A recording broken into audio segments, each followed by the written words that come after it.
मंगलाचरण स्टार्ट करते हैं।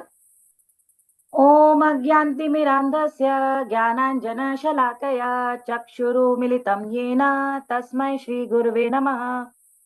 नमः ओम विष्णुपादाय कृष्णपृष्ठाय भूतले श्रीमते भक्तिवेदांत स्वामिनिति नामिने।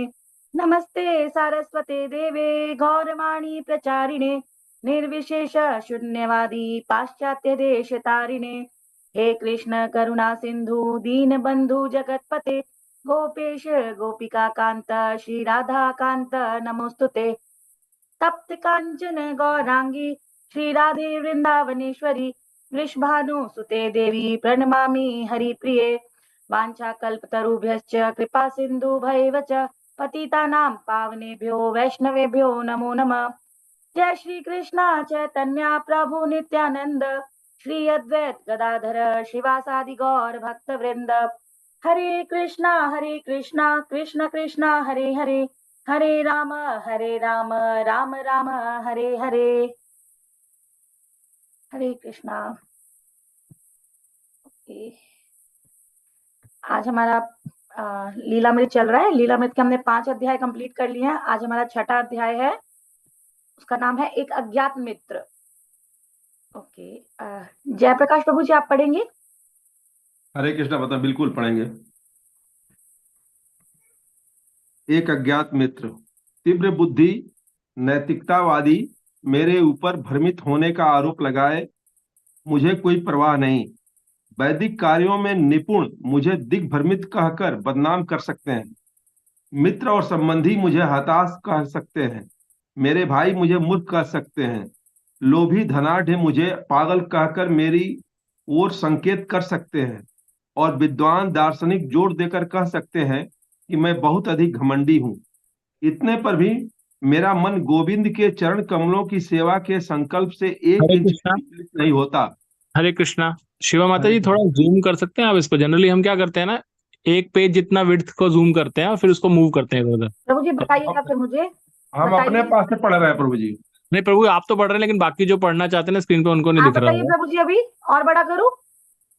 ठीक, अरे ठीक है। हम ठीक है। ठीक है, ठीक ठीक है। है, ठीक है हाँ माता जी, ठीक। अब ठीक है। हाँ, जिसको दिख मोबाइल नहीं में रहा दिखने था में दिक्कत हो कलम। ना बता दीजिए प्लीज, मुझे मैं और बड़ा कर सकती हूँ। ठीक है, ठीक। हाँ नहीं, अब ठीक है लेकिन माता जी, कट दिख रहा नहीं है रहा शायद। था। ठीक है, पढ़िए प्रभु मैं जी। और विद्वान दार्शनिक जोर देकर कह सकते हैं कि मैं बहुत अधिक घमंडी हूँ। इतने पर भी मेरा मन गोविंद के चरण कमलों की सेवा के संकल्प से एक इंच भी विचलित नहीं होता है, यद्यपि मैं सेवा करने में असमर्थ हूँ। माधवेंद्र पुरी। व्यवसाय और परिवार की कठिनाइयों के अतिरिक्त अभय को भारत की स्वतंत्रता और विभाजन की प्रलय से उबरना था। वे राजनीतिक दृष्टि से क्रियाशील नहीं थे, लेकिन उन लाखों करोड़ों में से एक थे जो भारत की स्वतंत्रता के हिंसापूर्ण आगमन से प्रभावित थे। जबकि गांधी और हिंदू बहुल कांग्रेस संयुक्त स्वतंत्र भारत की मांग कर रहे थे। एम ए जिन्ना के नेतृत्व में मुस्लिम लीग का नारा देश के विभाजन और पाकिस्तान के रूप में स्वतंत्र मुस्लिम राष्ट्र का था। संघर्ष प्रबल हो गया। अगस्त 1946 ईस्वी में देश छोड़ने को तैयार ब्रिटिश सरकार ने कांग्रेस दल के अध्यक्ष जवाहरलाल नेहरू की अंतरिम राष्ट्रीय सरकार गठन करने के लिए आमंत्रित किया, लेकिन लीग ने आपत्ति की। इससे मुस्लिम हित अदृश्य था। जिन्ना 16 अगस्त को सीधी कार्रवाई दिवस पहले ही घोषित कर चुके थे, जिसका भारत के अधिकांश भागों में कोई असर नहीं हुआ। लेकिन कलकत्ता में हिंदू मुस्लिम दंगा हो गया। 5 दिन के दंगे में 4,000 लोग मारे गए, हजारों घायल हुए। बाद के महीनों में सारे भारत में हिंदू मुस्लिम दंगे बार बार हुए। 1947 ईस्वी के आरंभ में जब नए वायसराय लॉर्ड माउंटबेटन सत्ता हस्तांतरण की योजना बनाने के लिए राजनैतिक नेताओं से मिले, तब दंगे फिर भड़क उठे, क्योंकि मुसलमानों की ओर से पाकिस्तान की मांग हुई। गृह युद्ध के डर से कांग्रेस अंत में विभाजन पर राजी हो गई और 18 जुलाई को भारतीय स्वतंत्रता का बिल निर्विरोध पारित हो गया। 1 मास बाद भारत और पाकिस्तान का स्वतंत्र राष्ट्रों के रूप में जन्म हुआ और जवाहरलाल नेहरू भारत के पहले प्रधानमंत्री बने। विभाजन ने भारत को छिन्न भिन्न कर दिया। 50 लाख सिख और हिंदू पाकिस्तान में रह गए, इतने ही मुसलमान भारत में। और विशाल स्थानांतरण आरंभ हो गया। पाकिस्तान से हिंदुस्तान को और हिंदुस्तान से पाकिस्तान को भागते हुए शरणार्थी आपस में टकरा गए। अपने ही देश के विरोधी धर्मावलंबियों के भी संहार में लोग जुट गए और इस प्रकार हिंसा का जो दौर शुरू हुआ उसमें लाखों लोग मारे गए।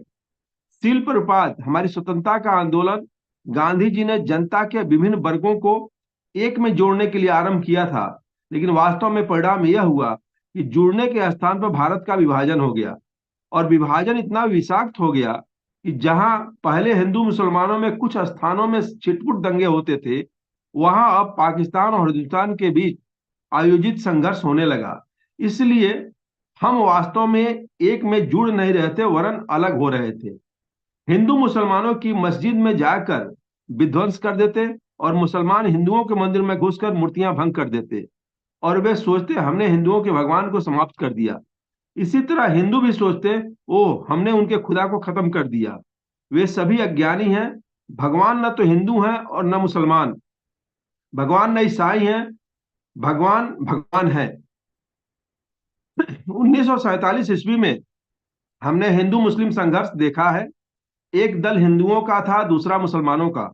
वे आपस में लड़े और उनमें से बहुत से मारे गए। मृत्यु के बाद उनमें से कोई भेद नहीं रह गया कौन हिंदू है और कौन मुसलमान। म्यूनिसिपैलिटी के आदमियों ने उनके ढेर इकट्ठे किए और वे ले जाकर कहीं फेंक दिया।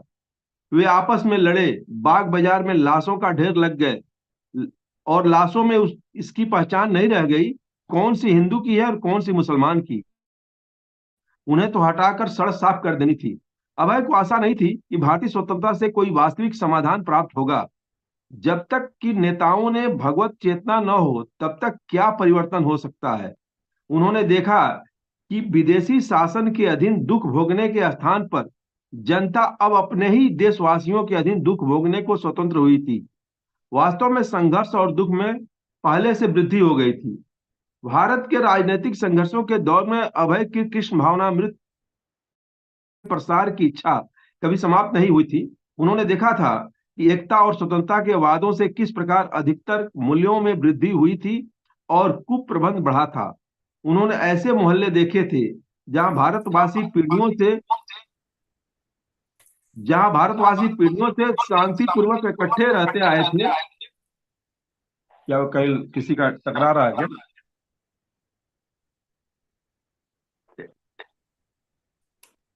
उन्होंने ऐसे मोहल्ले भी देखे थे जहां भारतवासी पीढ़ियों से शांतिपूर्वक इकट्ठे रहते आए थे, लेकिन अंग्रेजों और भारतीयों की कूटनीतिक चालबाजी के फलस्वरूप अब घृणा और दंगों की आग भड़क उठी थी। जैसा कि श्री भक्ति सिद्धांत सरस्वती ने वर्णन किया है, जो लोग भौतिक सुख भोग की चेतना से बुरी तरह जकड़े हैं और इसलिए उन्होंने ऐसे लोगों को अपना नेता या गुरु मान लिया है जो उन्हीं की तरह ब्रह्म रूप से इंद्रियासक्त होकर ज्ञानांध हो चुका है। वे इस बात को नहीं समझ सकते कि जीवन का लक्ष्य भगवान के धाम में लौटकर श्री विष्णु भगवान की सेवा करना है। जिस प्रकार एक अंधा मनुष्य दूसरे अंधे मनुष्य का अनुगमन करके सही रास्ता खो देता है और गड्ढे में गिर जाता है, उसी प्रकार भौतिकता में बंधे मनुष्य को जो किसी ऐसे मनुष्य का अनुसरण करते हैं जो स्वयं भौतिकता के पास में बंधा है, कर्म फल की रज्जुओं में जकड़ जाते हैं और जो बड़े मजबूत धागों से बनी होती है और उन्हें बार बार इस भौतिक जगत में जन्म लेकर तीनों ताप सहने पड़ते हैं। धन्यवाद प्रभु जी। हरे कृष्णा। बताइए विमला माता जी, आप पढ़ेंगे? जय श्री कृष्ण माता जी। हरे कृष्णा। माता जी ऊपर करो।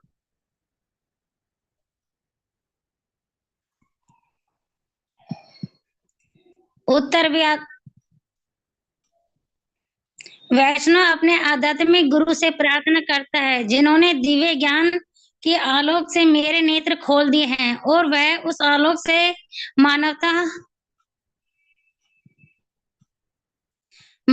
मानवता की सहायता करना अपना दायित्व मानता है।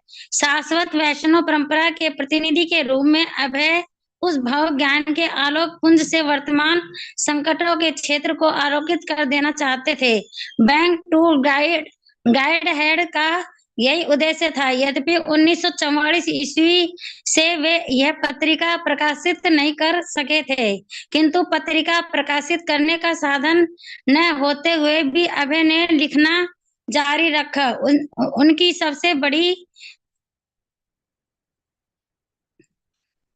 उनकी सबसे बड़ी आकांक्षापूर्ण योजना गीता उपनिषद नाम से भगवत गीता का अनुवाद और उसकी टीका लिखने की थी।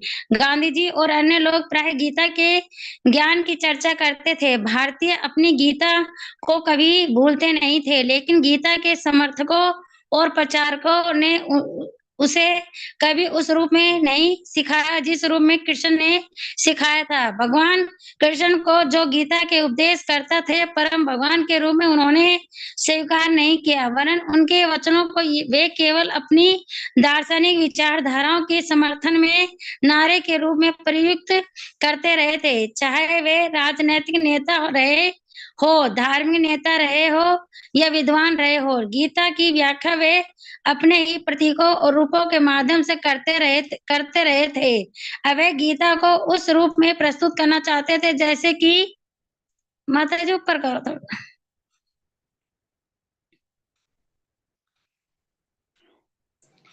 जैसे कि वे कुल 1200 पृष्ठ रखना चाहते थे। चित्रित और सुंदर 3 जिल्दों में बंधे हुए अभय के लिए वे पुस्तकें वास्तविकता बन चुकी थी।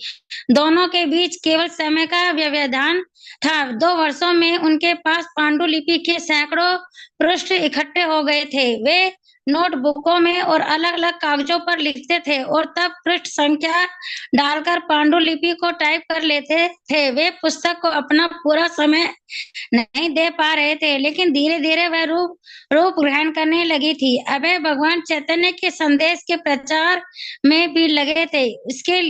इसके लिए वे सरकारी नेताओं को, सम्मानित परिचितों को और उन लोगों को पत्र लिखते थे जिनके लेख वे पढ़ चुके थे या समाचार पत्रों में प्रकाशित जिनके क्रियाकलापों पर उनकी दृष्टि जाती थी। अपने को एक विनम्र सेवक के रूप में प्रस्तुत करते हुए अपने विचारों को व्यक्त करने की किस प्रकार भारत की मौलिक कृष्ण भावना मृत पूर्ण संस्कृति का प्रयोग सभी प्रकार की दुविधाओं के समाधान में किया जा सकता है। कभी कभी उनके पत्रों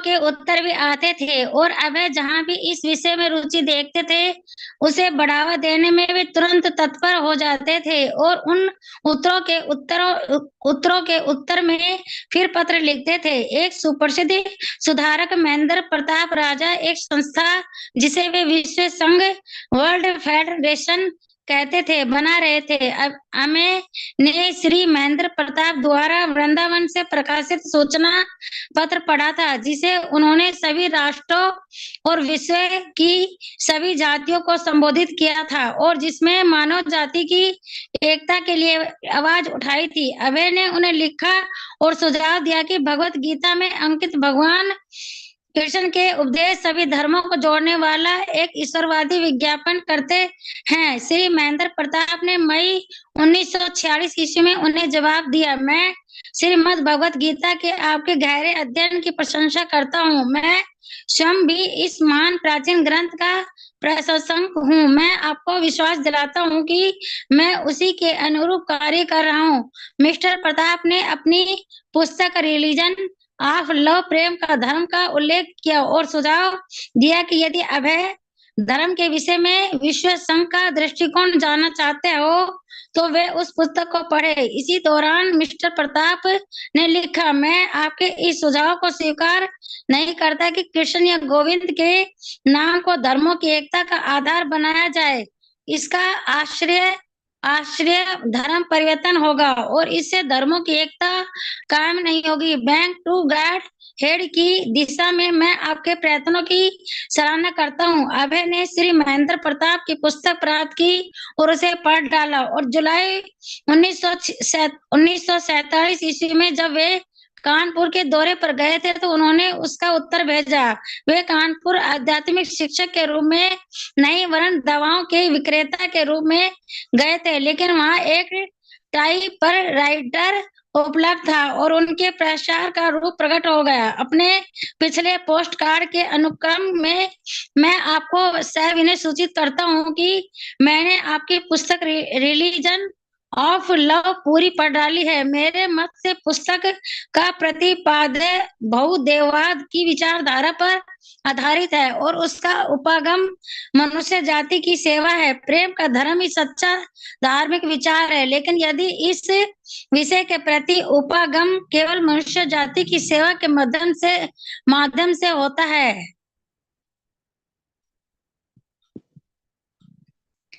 तो प्रक्रिया अपूर्ण, अधूरी और वैज्ञानिक हो जाती है। सच्चे प्रेम का धर्म भगवत गीता में पूर्णतः समाहित है। इसके अतिरिक्त और भी अपने कथन के समर्थन में कोई प्रमाण नहीं दिया है, इसलिए यह न्यूनाधिकारी मात्रा में हठ धर्मा है। यदि भिन्न भिन्न व्यक्ति धर्म और उसके आवश्यक तत्पर के विषय में भिन्न भिन्न हठ धर्मी विचार रखते हैं तो किसे स्वीकार किया जाए और किसे न किया जाए। इसलिए उपागम प्रामाणिक, वैज्ञानिक और विश्वजनीन होगा और उसे अनिवार्यतः ऐसा होना चाहिए। तदनंतर धन्यवाद माता जी। हरे हरे कृष्णा माता जी। अनुपमा चंपकलता देवीदासी माता जी।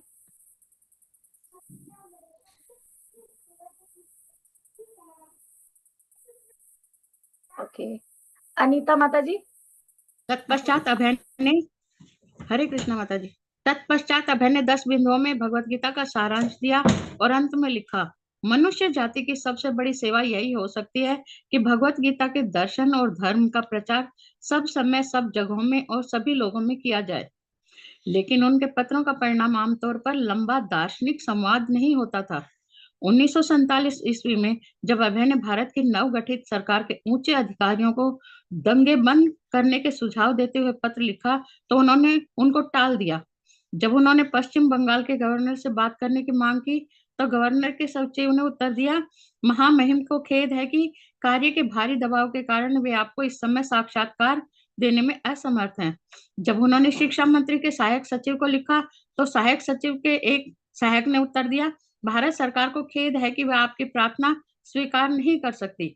कभी कभी सरकारी रुझान सिर पर संरक्षणात्मक थपकी का रूप ग्रहण करता था, जैसे मुझे विश्वास है कि शांति स्थापित करने की आपकी योजना प्रधानमंत्री की सहानुभूति प्राप्त करेगी। एक अन्य ने लिखा, उन्हें शिक्षा मंत्री को प्रसन्नता है कि आप सांप्रदायिकता को समाप्त करने का संकल्प ले रहे हैं। उनका सुझाव है कि आप से संपर्क करें। एक स्थानीय अधिकारी ने मिलने से मना कर दिया। आपने जो कुछ लिखा है और जो सुंदर भाव प्रकट किए हैं उनके लिए मैं आपको धन्यवाद देता हूँ। इस विषय में तर्क या वाद विवाद करने की आवश्यकता नहीं है, क्योंकि मेरे विचार में आप जो संस्था स्थापित करना चाहते हैं उससे जुड़कर मैं कोई उपयोगी कार्य नहीं कर सकूंगा। इसलिए आप मुझसे मिलने का कष्ट न करें। फिर भी मैं आपकी सफलता की कामना करता हूँ। 1947 ईस्वी के कलकत्ता के दंगों के बाद अभय ने अक्टूबर में पुनर्वास समिति की अध्यक्ष को लिखा। उनका उत्तर था, जहां तक हरि कीर्तन और प्रसाद का प्रश्न है, आप अपना कोई भी कार्यक्रम बना सकते हैं, लेकिन मुझे खेद है कि उसमें मेरी कोई रुचि नहीं है। मेरी समिति के बारे में भी यही बात है और इसलिए आपको मुझसे मिलने की कोई आवश्यकता नहीं है।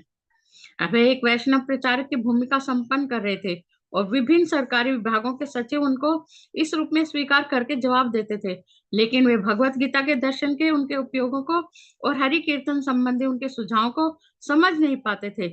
परंतु एक आध ऐसे भी थे जिनको उनमें रुचि थी। हाईकोर्ट के एडवोकेट श्री NP अस्थाना ने उत्तर दिया, मैं आपके पत्र के लिए बहुत आभारी हूँ, जिसमें आपने आध्यात्मिक विकास के लिए मोटे तौर पर अपनी योजना बताई है। जिस सद्भाव के साथ आपने यह पत्र लिखा है और मेरी जिज्ञासा पर कृपा पूर्वक विचार किया है, उसकी मैं पूरी तरह सराहना करता हूँ। मैं भगवत गीता का अध्येता रहा हूँ और उसकी कुछ शिक्षाओं को मैंने आत्मसात भी किया है, लेकिन मुझमें अब भी बहुत सी कमियां हैं और आप जैसे निष्णात व्यक्ति से मार्गदर्शन पाने में मुझे प्रसन्नता होगी। इसलिए आप कृपा करके अपनी योजना मुझे भेजें। उसके मिलने पर मैं उसके बारे में आपकी अपनी राय लिखने में समर्थ रहूंगा। यह तो अनिवार्य ही था कि अभय महात्मा गांधी को भक्ति मार्ग में लगाने के बाद सोचे। अपने देशवासियों की ओर से जीवन भर साहसपूर्ण वैरागी नैतिक कार्यकलापों में लगे होने के कारण महात्मा गांधी में देश की जनता को प्रभावित करने की बहुत शक्ति थी। वर्ल्ड फेडरेशन के संस्थापक महेंद्र प्रताप की तरह महात्मा गांधी का विचार राजनीति और अपने द्वारा अन्वेषित उपायों से मनुष्य को सुखी बनाकर भगवान की सेवा करना था। जैसा कि एक अंग्रेज ने महात्मा गांधी के विषय में कहा था, वे या तो राजनीतिज्ञों के मध्य एक संत हैं या संतों के मध्य एक राजनीतिज्ञ। जो भी हो, वे अभी तक शुद्ध भक्ति में नहीं लगे थे और उनके कार्यकलाप भगवत गीता में वर्णित एक महात्मा के कार्यकलाप नहीं थे। गीता में महात्मा की जो परिभाषा दी गई है उसके अनुसार महात्मा वह है जो भगवान कृष्ण को परम तत्व स्वीकार करके पूरी तरह उनकी भक्ति और गुणगान में अनुरक्त हों। महात्मा दूसरों को प्रोत्साहित करता है कि वे कृष्ण के प्रति समर्पित हों। किंतु चूंकि युवक के रूप में अभय गांधी के अनुयायी रह चुके थे, इसलिए उनके प्रति उनके मन में विशेष भावना थी। निसंदेह श्री भक्ति सिद्धांत सरस्वती ने बाद में अभय को केवल भक्ति के मार्ग में अनुरक्त रहने के लिए मना लिया था, किंतु अभय को अब गांधी के साथ अपनी पुरानी मित्रता का एहसास हुआ। यद्यपि अब गांधी विश्वविद्यालय विश्वविख्यात एक महापुरुष बन चुके थे और अभय को न गांधी जानते थे न संसार के अन्य लोग। 7 दिसंबर 1947 ईस्वी को अभय ने कानपुर से गांधी को लिखा। गांधी उस समय बिरला भवन दिल्ली में रह रहे थे, जहां सारे नगर में सेना के असंख्य जवान हिंदू मुस्लिम दंगों को रोकने में लगे थे। गांधी के सचिव प्यारेलाल नैयर ने गांधी के बारे में लिखते हुए कहा कि वे उस समय सबसे दुखी मनुष्य थे जिसकी कोई भी कल्पना की जा सकती है। जवाहरलाल नेहरू, वल्लभ भाई पटेल और अन्य लोग जो भारत की स्वतंत्रता के संघर्ष में गांधी जी के अनुयायी थे, अब राष्ट्र का नेतृत्व ग्रहण कर चुके थे और गांधी जी का अपने अहिंसा, एकता और किसानों से संबंधित सिद्धांतों के कारण कई अर्थों में इन नेताओं से मेल नहीं बैठ रहा था। उन्हें डर था कि अब वे अप्रासंगिक हो गए थे। उनके पहले सहयोगी उनकी प्रशंसा करते थे लेकिन उनके नेतृत्व से इनकार करते थे। उनके सारे कार्यक्रम हिंदू मुस्लिम एकता, अहिंसा, दरिंद्रों का उत्थान आदि यद्यपि संसार भर में प्रशंसित थे, 1947 ईस्वी के भारत में विफल हो रहे थे। हाल में जब वे एक मुस्लिम शरणार्थी शिविर देखने गए थे तो मुसलमानों की एक भीड़ ने उनकी कार को घेर लिया था और उन्हें अपशब्द गए थे। और एक सार्वजनिक प्रार्थना सभा में जब उन्होंने कुरान से पढ़ने का प्रयत्न किया था, हिंदुओं की भीड़ ने शोरगुल करके कुरान पाठ बंद करवा दिया था और सभा भंग कर दी थी। 78 वर्षीय गांधी शरीर से कमजोर हो गए थे और मन से खिन्न। अधिकतर संभावना यही थी कि अभय का पत्र गांधी तक कभी नहीं पहुंचेगा। अभय इसे जानते थे। गांधी को पत्र भेजना उसी तरह था जैसे एक बोतल में पत्र रखकर उसे सागर के माध्यम से भेजना। पत्रों की बाढ़ में वह पहुंचेगा और गांधी को उसे देखने की फुर्सत नहीं होगी। फिर भी अभय ने पत्र भेजा। प्रिय मित्र महात्मा जी, कृपया मेरा विनम्र नमस्कार स्वीकार करें। मैं आपका एक अज्ञात मित्र हूँ, लेकिन मुझे आपको कभी कभी लिखना पड़ा। यद्यपि आपने कभी भी उत्तर देने की परवाह नहीं की। मैंने आपको अपनी पत्रिका बैक टू गॉड हेड भेजी, लेकिन आपके सचिवों ने लिखा कि आपके पास मेरे पत्र पढ़ने को समय नहीं है। पत्रिका की तो बात ही क्या, मैंने आपसे साक्षात्कार की मांग की, लेकिन आपके व्यस्त सचिवों ने इसका उत्तर देने की भी परवाह नहीं की। जो भी हो, आपका एक बहुत पुराना मित्र होने के नाते, यद्यपि आप मुझे नहीं जानते, मैं आपको इसलिए लिख रहा हूँ कि आपके योग्य जो उपयुक्त स्थिति है उससे आपको अवगत कराऊं। एक सच्चे मित्र के रूप में आप जैसे भले आदमी के प्रति अपने कर्तव्य से मैं अपने को विरत नहीं होने दूंगा। एक सच्चे मित्र के रूप में मैं आपसे कहता हूं कि यदि आप अपमानजनक मौत नहीं मानना चाहते तो आप सक्रिय राजनीति से तुरंत अवकाश ग्रहण कर लें। आपको 125 वर्ष जीवित रहना है जैसे कि आपकी इच्छा है, लेकिन यदि आपको अपमानजनक मौत मिली तो सब बेकार हो जाएगा। अपने वर्तमान जीवन में आपने जो सम्मान और गौरव प्राप्त किया है वह स्मरणीय अवधि में किसी अन्य द्वारा प्राप्त करना संभव नहीं हुआ। किंतु आपको जानना ही चाहिए कि ये सारे सम्मान और गौरव मिथ्या है, क्योंकि ये भगवान की माया शक्ति से सृजित हैं। लेकिन इस मिथ्यावाद से मेरा तात्पर्य यह नहीं है कि आपके इतने सारे मित्र आपके प्रति झूठे थे या आप उनके प्रति झूठे थे। इस मिथ्यावाद से मेरा तात्पर्य यह है कि मित्रता या उसके द्वारा प्राप्त सम्मान माया की सृष्टि है इसलिए वे क्षणिक और मिथ्या हैं। लेकिन इस सत्य को न आप जानते हैं न आपके मित्र। एक धन्यवाद साधु। माता जी। हरे कृष्णा। अनीता माता जी, आप पढ़ेंगे? हरे कृष्णा माता जी। एक साधु से चाटुकारी की अपेक्षा नहीं की जाती। वह कड़वी बात कहता है। उसकी मित्रता का आधार यही है कि वह सांसारिकता में लिप्त व्यक्ति की माया का पर्दा हटा देना है। महात्मा गांधी को उनके मित्रों ने छोड़ दिया था। भारत की स्वतंत्रता के लंबे कड़े संघर्ष के परिणाम में उन्हें निराश हुई थी। भविष्य में प्रति वे शंकालु थी। अब उनकी स्थिति ऐसी हो गई थी जिसमें वे अनुभव कर सकते थे कि उनके मित्र और उनका कार्य सभी अनंत माया जनित थे। एवं अभय के संदेश को समझने का उनके लिए यही ठीक समय था। ईश्वर की कृपा से वह माया अब दूर होने जा रही है और इसलिए आचार्य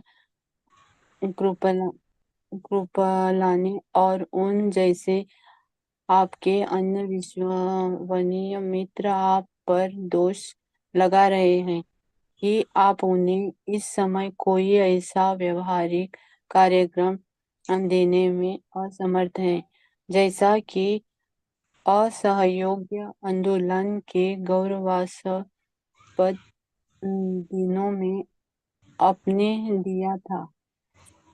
एवं अपने विरोधियों द्वारा पैदा की गई वर्तमान राजनैतिक उलझन में ठीक समाधान खोज निकालने में आप भी कठिनाई का अनुभव कर रहे हैं। इसलिए मुझे जैसे नगण्य मित्र से आपको चेतावनी ग्रहण करनी चाहिए कि यदि समय रहते आप राजनीति से अवकाश नहीं ग्रहण कर लेते और भगवत गीता के 100% प्रचार में नहीं लग जाते, जो कि महात्माओं का असली कार्य है, तो आपको वैसी ही अपमानजनक मृत्यु मिलेगी जैसी कि मुसोलिनी, हिटलर या लाइट जॉर्ज को मिली थी। धन्यवाद वर्षों माता जी। से अब हरे माता जी। हरे कृष्ण। कल्पना माता जी, आप पढ़ेंगी? जी माता जी, हरे कृष्णा। वर्षों से अभय इस संदेश को महात्मा गांधी तक पहुंचाना चाहते थे। वास्तव में वे पहले भी लिख चुके थे, लेकिन उसका कोई फल नहीं हुआ था। परंतु अब उन्हें विश्वास हो गया था कि यदि गांधी राजनीति से बाहर नहीं आ जाते तो शीघ्र उन्हें अगौरवास्पद मृत्यु मिलेगी। गांधी अब भी सक्रिय राजनीति में बने थे और भक्ति का प्रचार नहीं कर रहे थे, इसलिए उन्हें चेतावनी की जरूरत थी। अभय एक माता जी, ऊपर थोड़ा करना होगा। अभय एक मित्र को बचाने के लिए लिख रहे थे।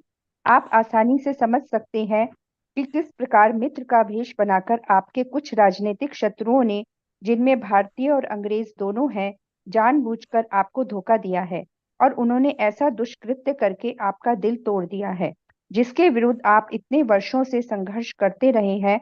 मुख्य रूप से आप भारत में हिंदू मुस्लिम एकता चाहते थे, लेकिन पाकिस्तान और हिंदुस्तान की अलग अलग रचना करके उन्होंने चालाकी से आपके किए पर पानी फेर दिया है। आप भारत के लिए स्वतंत्रता चाहते थे, लेकिन उन्होंने इसे स्थायी रूप से परतंत्र बना दिया है।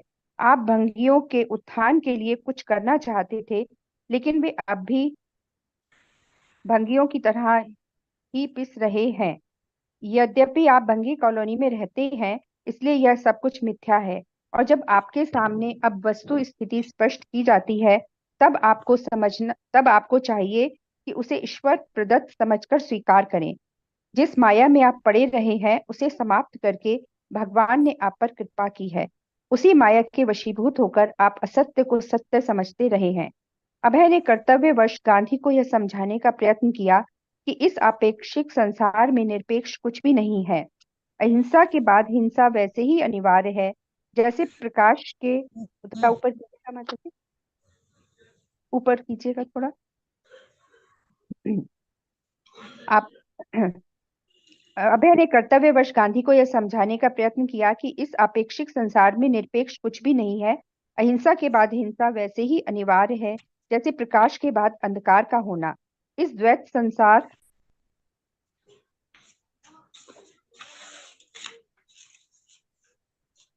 हाँ,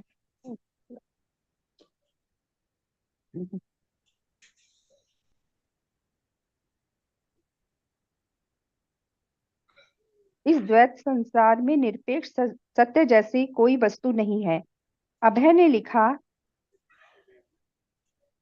आप इसे नहीं जानते थे और उपयुक्त स्रोतों से आपने इसे जानने की चिंता भी नहीं की, और इसलिए एकता स्थापित करने के आपके सारे प्रयत्न अनैक्य और अहिंसा के हिंसा में बदलते रहे।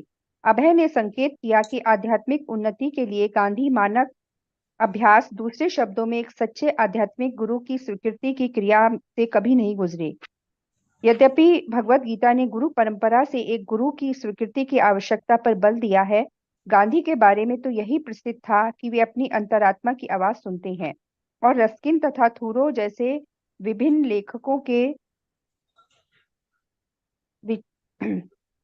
लेखकों से विचार लेकर उनका मिश्रण बाइबल और गीता की शिक्षाओं से करते हैं। अभय ने कहा कि यदि गांधी ने एक गुरु को स्वीकार किया होता तो वे आपेक्षिक सत्य के क्षेत्र में इतना द्विधा ग्रसित न होते। कठोपनिषद में ऐसा आदेश है कि परम सत्य का ज्ञान प्राप्त करने के लिए मनुष्य को ऐसे गुरु की शरण में जाना चाहिए जो न केवल संसार के सभी धर्म शास्त्रों में निष्णात हो, वरन जो परम ब्रह्म में आत्मसिद्ध हो। भगवत गीता में ऐसा ही आदेश है। तद विधि प्रणिपातेन परिप्रश्नेन सेवया उपदेक्ष्यति ते ज्ञानम, थोड़ा ऊपर कीजिएगा, ज्ञानम ज्ञानीन तत्वदर्शिनः। लेकिन मुझे मालूम है कि आपको ऐसी दिव्य शिक्षा कभी नहीं मिली। आपने केवल कुछ कठोर व्रत किए हैं जिनका आविष्कार आपने अपने उद्देश्यों के लिए किया था, ठीक वैसे ही जैसे आपेक्षिक सत्य के प्रयोग के सिलसिले में आपने बहुत सी चीजों का आविष्कार किया था। आप उससे आसानी से बच सकते थे यदि आप, जैसा कि कहा गया है, गुरु की शरण में गए होते। महात्मा गांधी के देवतुल्य गुणों और तपस्यापूर्ण जीवन को मान्यता देते हुए अभय ने उनसे प्रार्थना की कि वे अपनी नैतिक ऊंचाई को परम सत्य के प्रति अर्पित कर दें। ऊपर कीजिएगा माता जी। अभय ने जोर दिया कि वे राजनीति तुरंत छोड़ दें, लेकिन कठोर जीवन यापन तथा देवतुल्य गुणों को प्राप्त करने के आपके सच्चे प्रयत्नों ने आपके ऐसे उच्च स्तर पर आसीन कर दिया है जिसका उपयोग अच्छा हो कि आप परम सत्य के उद्देश्य से करें। किंतु यदि आप अपनी इस अस्थायी स्थिति से ही संतुष्ट रहते हैं और परम सत्य को जानने की चेष्टा नहीं करते, ऊपर कीजिए, तो निश्चय ही आप प्रकृति के नियमों के अनुसार अपनी कृत्रिम उच्च स्थिति से गिर जाएंगे। लेकिन यदि आप सचमुच परम सत्य तक पहुंचना चाहते हैं और विश्व भर में आम जनता का वास्तव में कुछ हित करना चाहते हैं जिसके अंतर्गत एकता, शांति और अहिंसा के विचार निहित है, तो आपको यह सड़ियल राजनीति तुरंत छोड़ देनी होगी और भगवत गीता के दर्शन और धर्म का उसकी अनावश्यक और हठ धर्मी व्याख्या किए बिना प्रचार करना होगा। समय समय पर मैंने इस विषय पर अपनी पत्रिका बैक टू गॉडहेड में विचार व्यक्त किए हैं। संदर्भ के लिए उसका एक पन्ना संलग्न कर रहा हूँ। मैं प्रार्थना करता हूँ कि कम से कम एक मास के लिए आप राजनीति से अवकाश ले लें और हम दोनों मिलकर भगवत गीता पर चर्चा करें। मुझे विश्वास है कि इस चर्चा के परिणाम स्वरूप आपको एक नई ज्योति मिलेगी जिससे न केवल आपको वरन सारे संसार को, थोड़ा ऊपर कीजिए माता जी, लाभ होगा, क्योंकि मैं जानता हूं कि आप सत्यनिष्ठ, ईमानदार और नैतिकतावादी हैं। आपके उत्तर की उत्कंठापूर्ण प्रतीक्षा में आपका सद्भावी अभय चरण दे। कोई उत्तर नहीं आया। एक मास बाद गांधी ने घोषणा की, यदि भारत पाकिस्तान को 55 करोड़ रुपए नहीं देता तो विभाजन की एक शर्त थी, तो वे आमरण उपवास करेंगे। पहले तो पाकिस्तान से आए हिंदू शरणार्थियों ने गांधी जी के अंधेरे कमरे के सामने प्रदर्शन किया और नारे लगाए कि गांधी को मरने दो। लेकिन जब गांधी ने उपवास आरंभ किया तो वे प्रतिदिन मृत्यु के अधिक निकट पहुंचने लगे। तो सारे राष्ट्र को उससे घोर चिंता हुई और सरकारी नेताओं ने पाकिस्तान को धनराशि दे दी।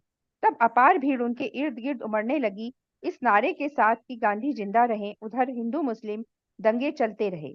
कांग्रेस दल के लिए नया संविधान बनाने के एक दिन बाद 30 जनवरी 1948 को गांधी ने शाम का भोजन किया, चरखा चलाया। तब वे संध्या की प्रार्थना सभा के लिए चले और उनके सीने में 3 गोलियां दाग दी गईं।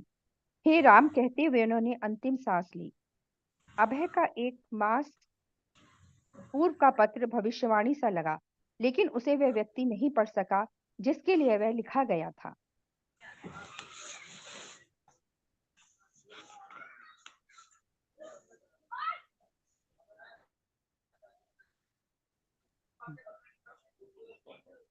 धन्यवाद माता जी। जी हरे कृष्णा माता। हरे कृष्णा। जी हरे प्रभु जी। कृष्णा।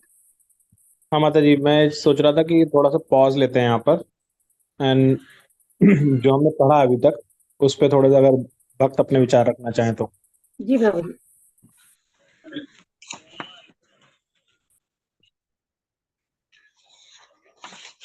शेयरिंग बंद कर दीजिएगा माता जी।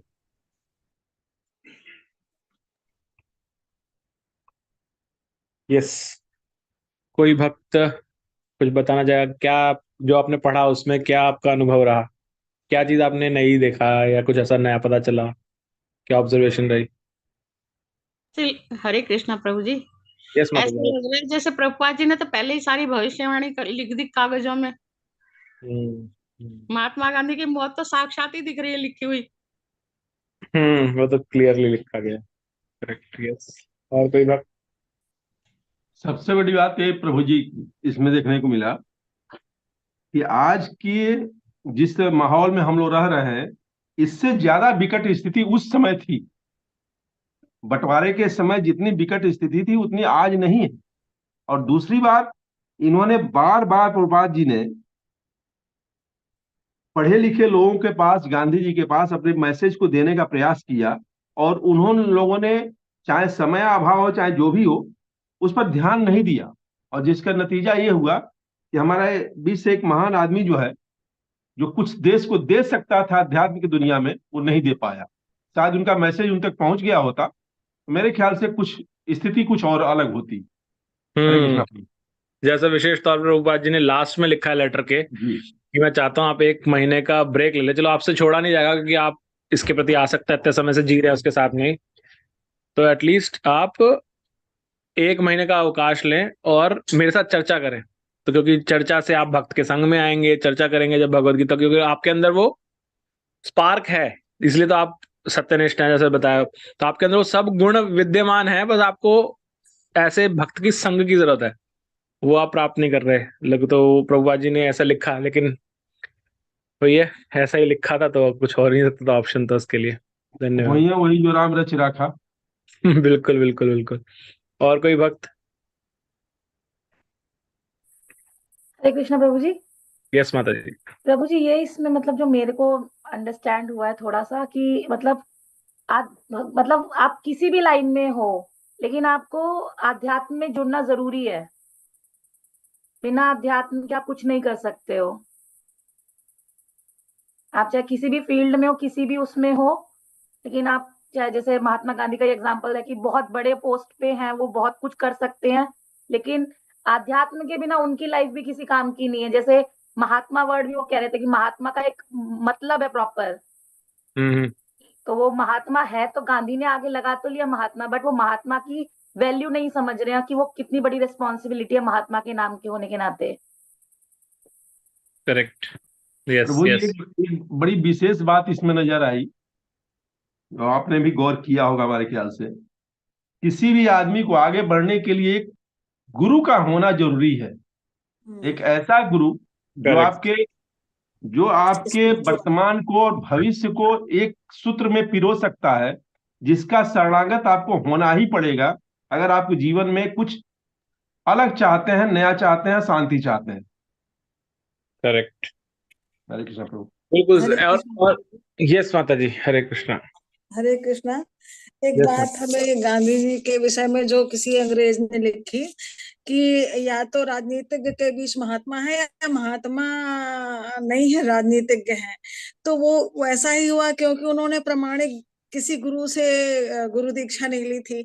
ज्ञान था, मेहनत थी, योग्यता थी, सब कुछ कर रहे थे एक लगन से, मैलेकिन वो एक निष्कर्ष में पहुंचने के जस्ट पूर्व ही डिस्कवर हो गया कि अब आगे क्या। तो शायद ये जो हिंदू मुस्लिम दंगे करेक्ट, के बीच, पाकिस्तान होने के बीच वो कुछ नहीं कर पा रहे थे, तो उन्होंने आमरण अनशन करके इस तरह का रास्ता निकाला। तो वो शायद यही कारण था। अगर कोई गुरु होता या स्पिरिचुअल उनका समझाने वाला कि नहीं अब ये इस दिशा में नहीं, ऐसे जाना चाहिए, तो वो स्थिति अच्छी हो जाती।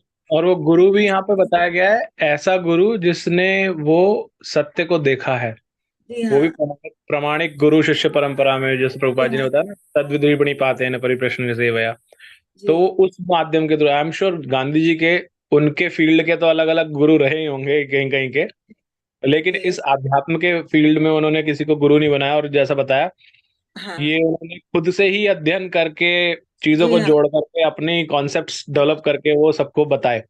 तो जी सुनने में अच्छे लगते हैं, मानव के लिए अच्छे हैं, लेकिन कंप्लीट नहीं है, जी है ना। जी। बस वही है कि बहुत सारे रस के नोटा को पढ़ के उन्होंने ज्ञान तो प्राप्त कर लिया, दिशा भी निकाल ली, परंतु वो एक निष्कर्ष पर पहुंचने से पहले थोड़ा सा डिस्टर्ब हो गए। करेक्ट करेक्ट, धन्यवाद। और कोई भक्त? हरे कृष्ण। और जरूरी नहीं है गांधी जी का तो अभी आया है, लेकिन स्टार्टिंग में भी और कुछ चीजें थी, किसी ने और नोट किया, कुछ बताना हो किसी को? वाई गेमिंग कहाँ है यार?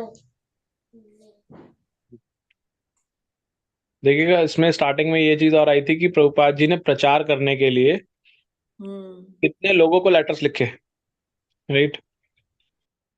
उस जमाने में लेटर लिखना, जब पेपर नहीं मिल रहे थे, उससे पहले हम पढ़ रहे थे ना, पेपर के लिए भी उन्होंने कहीं भेजना पड़ता था, गवर्नमेंट से परमिशन लेकर के पेपर मिलते थे।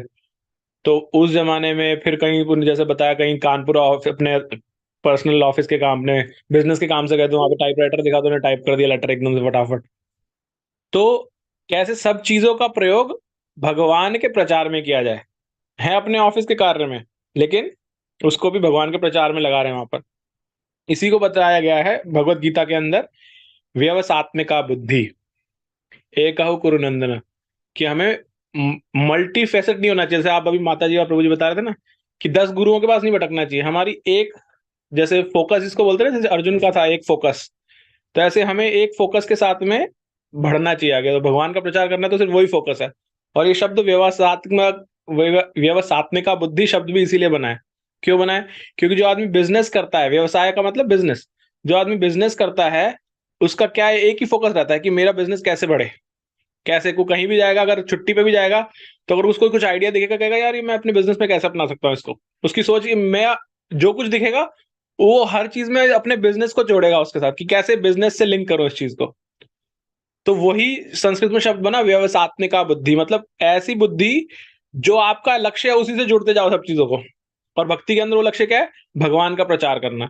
तो यही प्रभुपाद जी ने किया, और हम सबको भी यही करना चाहिए कि हर क्षण हर चीज में कहीं पर भी है, कोई आपको व्यक्ति मिला, कहीं मिला, आपके आस पड़ोस मिले, कैसे में कृष्ण, एटलीस्ट हमें ये होना चाहिए, हम 24 घंटे में कैसे एटलीस्ट वन टाइम, एक बार तो भगवान कृष्ण के बारे में किसी को कुछ बोले, फोन पे बोले, या आपके आस पड़ोस में कोई मिल रहा है तब बोले, जो हम पढ़ रहे हैं उससे रिलेटेड कुछ बोले। तो और कुछ भी नहीं होता है तो एटलीस्ट ये बताएं, प्रचार करें कि आप भगवत गीता क्यों नहीं पढ़ते, भागवतम क्यों नहीं पढ़ते, प्रभु ये जो शास्त्र हैं वो क्यों नहीं पढ़ते, कनेक्ट कीजिए इस कॉल में, यहाँ कनेक्ट कीजिए।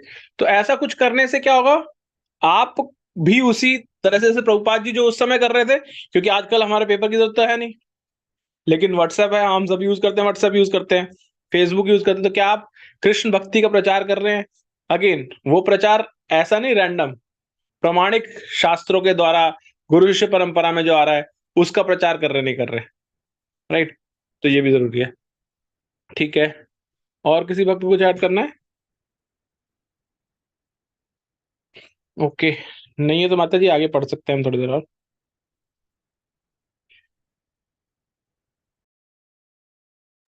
हेमलता माता जी आप पढ़ेंगे? हाँ, हरे कृष्णा माता जी, सभी हरे को कृष्ण। मेरा दंडवत प्रणाम। हाँ, और कहाँ जब महात्मा गांधी स्मारक राष्ट्रीय निधि के संचालकों ने सुझाव आमंत्रित किए कि गांधी के जीवन और कार्य का स्मारक कैसा बनाया जाए, तो अभय ने निधि का गांधीवादी तरीके से उपयोग करने का सुझाव देते हुए उन्हें लिखा। साथ ही भारत के उप प्रधानमंत्री वल्लभ भाई पटेल को भी उन्होंने लिखा। गांधी का पूरा जीवन संपूर्ण मानवता की सेवा को अर्पित था। उनकी विशेष रुचि नैतिक मापदंड उठाने की थी। उनके बाद के कार्यकलापों में इसे स्पष्ट था कि वे सभी लोगों के लिए समान थे और संसार के लोग केवल राजनीतिज्ञ की उपेक्षा उन्हें आध्यात्मिक नेता के रूप में अधिक जानते थे। भगवान के प्रति भक्ति उनका अंतिम लक्ष्य था। और जब मैं कहता हूं कि उनका पवित्र स्मारक साधारण ढंग से नहीं बल्कि गांधीवादी ढंग से बनाया जाना चाहिए, तो मेरा तात्पर्य यह है कि उनकी स्मृति के प्रति उपयुक्त सम्मान प्रकट करने की विधि निम्नवत होगी। अभय ने महात्मा गांधी का ऐसा वर्णन किया जैसा शायद ही कभी हुआ हो, अर्थात गांधी एक वैष्णव के रूप में राजनीतिक कार्यकलापों की व्यवस्था के बावजूद गांधी जी शाम की प्रार्थना सभा में कभी नागा नहीं होने देते थे। अपनी हत्या के दिन भी वे नैतिक कीर्तन में सम्मिलित होने जा रहे थे। अभय ने जोर देकर कहा कि मानवता का नैतिक स्तर उठाने की गांधी जी की शक्ति उनके नित्य सामूहिक प्रार्थना सभा में भाग लेने के कारण थी। अभय ने लिखा, गांधी जी से उनके आध्यात्मिक क्रियाकलाप निकाल दें तो वे एक साधारण राजनीतिक रह जाते हैं, किंतु वे सचमुच राजनीतिज्ञों में एक संत थे। अभय ने लिखा कि कृष्ण और राम के नामों के सामूहिक गुणगान का आरंभ भगवान चैतन्य ने किया था और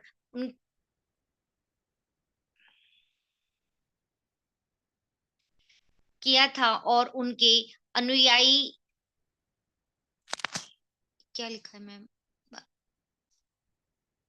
अनुयायी गोस्वामियों छह गोस्वामियों ने चर्चा और तत्व बोध के लिए अमूल्य साहित्य की सृष्टि की। स्मारक निधि मंडल को चाहिए कि महात्मा जी के वास्तविक जीवन से यह सबक ले और इसका प्रचार विस्तृत स्तर पर करे। इसलिए महात्मा गांधी का एक उपयुक्त स्मारक यह होगा कि नित्य भगवत गीता के सामूहिक पाठ का आयोजन हो। जब लोगों में नित्य की प्रार्थना सभाओं से आध्यात्मिक भावनाओं का संचार होगा, तब उनके चरित्र में सर्वोच्च गुण अपने से विकसित होंगे।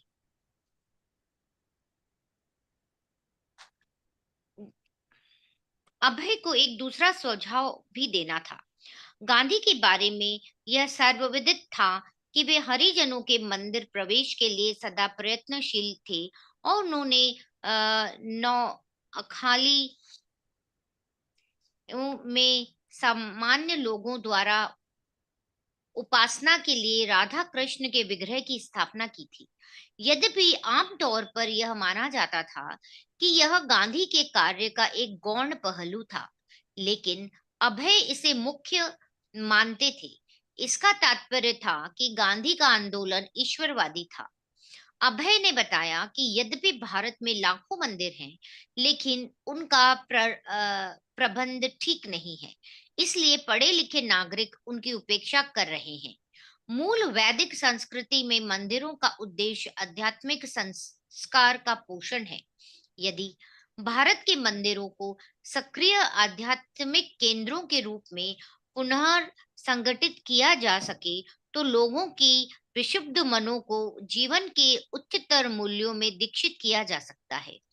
अभय ने लिखा, ऐसी शिक्षा और अभ्यास मनुष्य को ईश्वर के अस्तित्व की अनुभूति करने में सहायता दे सकते हैं, जिस ईश्वर के आदेश के बिना, जैसा कि महात्मा गांधी ने कहा था, एक तिनका भी नहीं हिल सकता।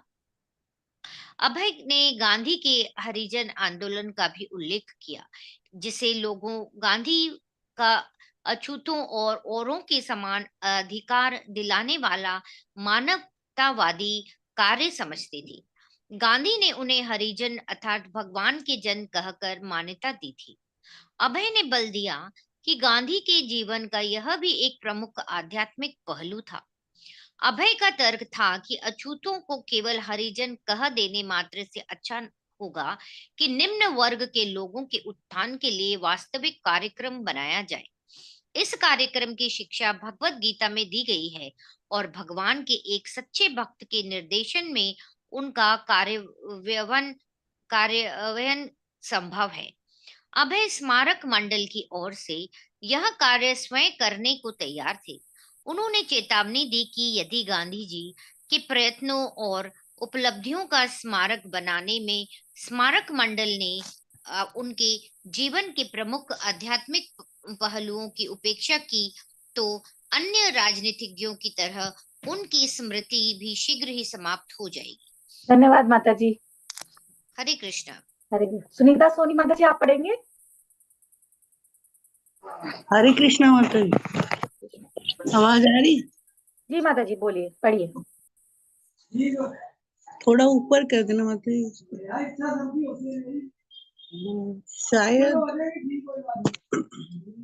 शायद लोगों ने अभय को एक और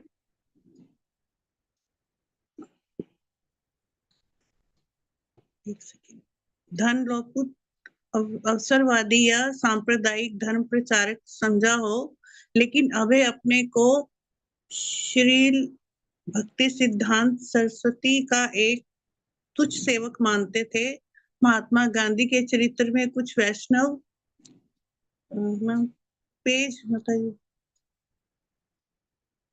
डॉक्टर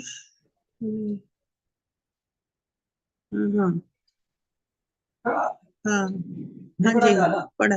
गुणों को देख अभय ने संसार को अपने आध्यात्मिक गुरु का संदेश देने के अवसर का लाभ उठाया था और ऐसा करके उन्होंने गांधी जी को अभर्चना की, कीर्तन और आराधना से तथा दलितों का उत्थान करने कर उन्हें हरिजन बनाने में अनुयुक्त एक महान भक्त के रूप में उनकी सराहना की। हरे कृष्णा। हरे कृष्ण। धन्यवाद। हरे कृष्णा प्रभु जी। हाँ शिव माता जी। अच्छा यहीं एक पे छोट स्टॉप करें प्रभु जी? हाँ मैं ये सोच रहा था यहीं रुकते हैं ताकि एक सेक्शन रहेगा क्लियर। हाँ ठीक है प्रभु। और बस मुझे साथ में ये बोलना था कि जो ये अभी हम लास्ट में पढ़ा गांधी जी के स्मारक से रिलेटेड, वो ये दर्शाता है कि प्रभुपाद जी का जो हम अब इस्कॉन मंदिर अब देखते हैं ना, ये प्रभुपाद जी के मस्तिष्क में पहले से क्लियर था और वो ये नहीं सोचते कि इस्कॉन बनाओ और उसी में हो। वो तो जनरल गवर्नमेंट से ही हेल्प कर रहे थे कि इतने ऑलरेडी मंदिर हैं उनका पुनरुत्थान करो, इनको सिर्फ ऐसे नहीं कि वहां पर जाकर के पुष्प चढ़ा के आ जाओ, उनको आध्यात्मिक केंद्र बनाओ ताकि वहां पे अध्यात्म का ज्ञान मिले सबको। लेकिन समाव जब हम समाज को बदलने जाते तो एकदम से नहीं कर पाते, तो उन्होंने सोचा कि मैं ही शुरू करता हूँ इसका, तो उन्होंने फिर वैसे स्टार्ट किया।